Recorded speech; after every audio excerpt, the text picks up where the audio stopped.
اس وقت ہمیں جوائن کیا ہے جمعیت علماء اسلام کے سربراہ اور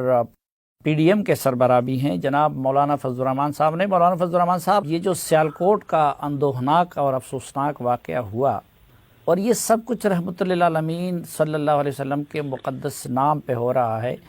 آپ کیا سمجھتے ہیں کہ ذمہ دار کون ہے اس طرح کے واقعات کے اور ہماری سوسائٹی کے اس طرح بھیڑ بن جانے کا؟ آپ کس کو ذمہ دار قرار دیتے ہیں؟ دیکھیے، جہاں تک اس واقعے کا تعلق ہے یا اس سے ملتے جلتے جو بھی واقعات اب تک ہوئے ہیں، یہ جناب رسول اللہ صلی اللہ علیہ وسلم سے محبت کی علامت نہیں ہے، اور نہیں یہ اسلام کی اس طرح تعلیمات ہیں۔ رسول اللہ صلی اللہ علیہ وسلم کی توہین کا الزام کسی پہ لگانا یہ بہت بڑا الزام ہے، کوئی معمولی الزام نہیں ہے، اور اس کے لیے پھر اسی درجے کا ثبوت بھی ہونا چاہیے تاکہ پھر اس کو قرار واقعی سزا دی جا سکے۔ لیکن اگر ہر شخص خود جو ہے اٹھ کے جذبات میں اور کہے کہ میں نے حب رسول میں ایسا کیا ہے، تو اسی سے پھر انارکی پیدا ہوتی ہے، اسی سے مشکلات، اور ہر ایک کے اپنے اپنے معیارات ہوتے ہیں، اور وہ ہر ایک اپنے معیار پر اقدامات کرتا ہے، جس سے کہ نظم و ضبط ٹوٹ جاتا ہے۔ تو نظم ریاست کے ہاتھ میں ہوتا ہے، جو قانون کو نافذ کرنے کا اختیار رکھتا ہے، معاملہ اس کے پاس جانا چاہیے،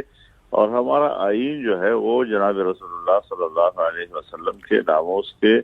تحفظ کی ضمانت مہیا کرتا ہے، اور انسداد توہین رسالت کا باقاعدہ ایک آئینی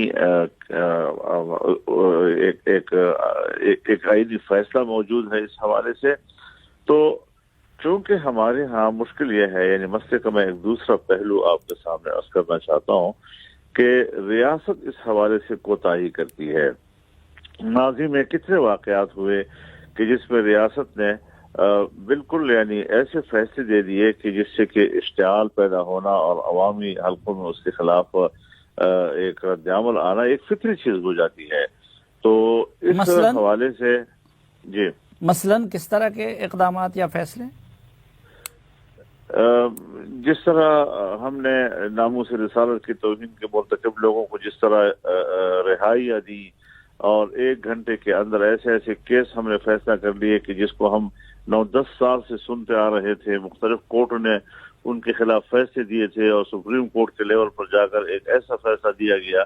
کہ جس پہ عام آدمی کو اعتماد میں نہیں لیا جا سکا، اور جس کی وجہ سے پھر حکومت نے بھی بڑے اعزاز کے ساتھ، فخریہ انداز کے ساتھ کہا کہ ہم نے باہر بھیج دیا۔ بھئی اگر وہ مجرم نہیں ہے آپ کی نظر میں اور وہ بے گناہ ثابت ہو سکتا ہے، تو ریاست خود ایسے لوگوں کو تحفظ کیوں فراہم نہیں کر سکتی کہ اس کو یورپ بھیجا جائے؟ اچھا مولانا صاحب، یہ آپ کے ٹویٹر پہ جو بیان تھا اس میں بھی اس کی طرف اشارہ تھا، تو جب آپ لوگ خود کہتے ہیں کہ ریاست اپنی ذمہ داری پوری نہیں کرتی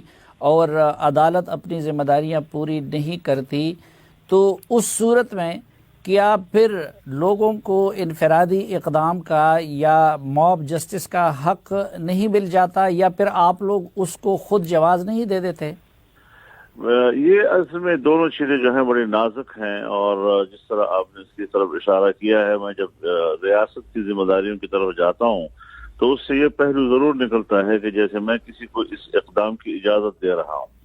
ایسی بات بالکل بھی نہیں ہے۔ میں سوچتا ہوں کہ ہمیں ریاست کے طور پر منظم ہو جانا چاہیے، ریاست اپنی ذمہ داریوں کو نبھائے اور صحیح طریقے سے نبھائے، مغرب اور عالمی دنیا کے دباؤ میں آئے بغیر اپنے عقیدے کے مطابق، جناب رسول اللہ صلی اللہ علیہ وسلم کے وہ جو ہمارا ایمان ہے اس کے تقاضوں کے مطابق ہم وہ کچھ کریں جو ہمارا آئین اور قانون کہتا ہے۔ اس سے باہر جانے کی ضرورت ہمیں نہیں ہے۔ میں ان کوتاہیوں کی طرف اشارہ کر رہا ہوں کہ جس کی وجہ سے اس قسم کے واقعات ہو جاتے ہیں۔ سو جہاں افراد یعنی ان کوتاہیوں کو ہم دور کرنے کی کوشش کریں گے، ریاست اور حکومت پہ تنقید کریں گے، لیکن اس کے باوجود بھی کسی کو قانون ہاتھ میں لینے یا خود فیصلہ کرنے کا حق نہیں مل جاتا۔ جی میں یہی کہنا چاہتا ہوں کہ نہ تو افراد کو خود اس بات کا حق حاصل ہے کہ وہ اقدام کریں،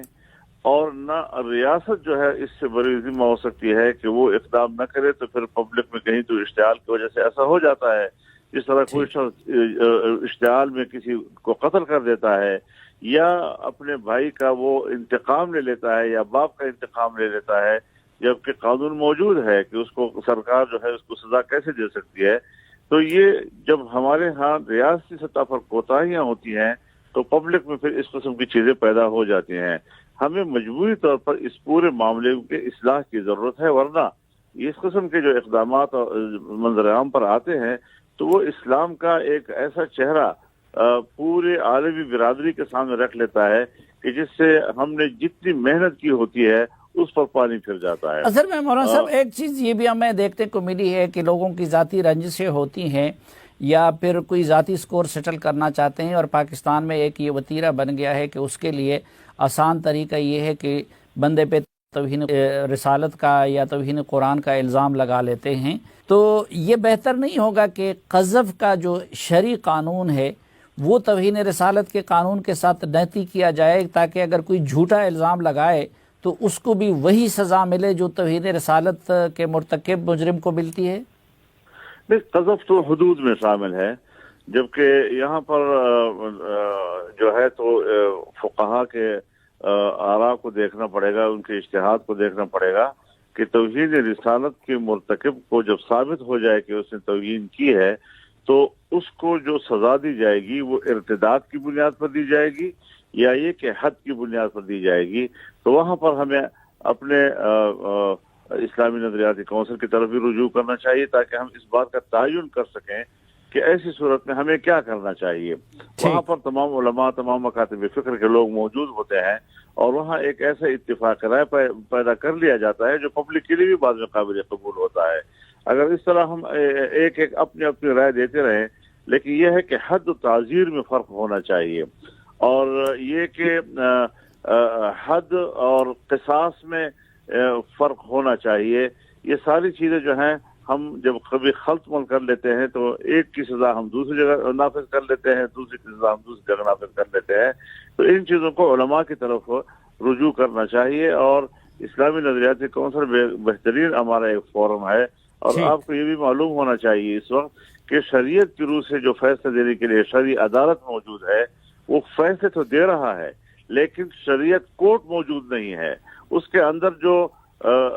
ججز کی تعداد ہے وہ بہت ہی معمولی رہ گئی ہے۔ اس پوزیشن میں یہ نہیں کہا جا سکتا کہ پاکستان میں شریعت کورٹ موجود ہے۔ شریعت کورٹ کو مکمل ہونا چاہیے تاکہ ایسے مقدمات اگر ان کی طرف جائے تو وہ قرآن و سنت کی روشنی میں صحیح فیصلے دے سکیں۔ بہت شکریہ جناب۔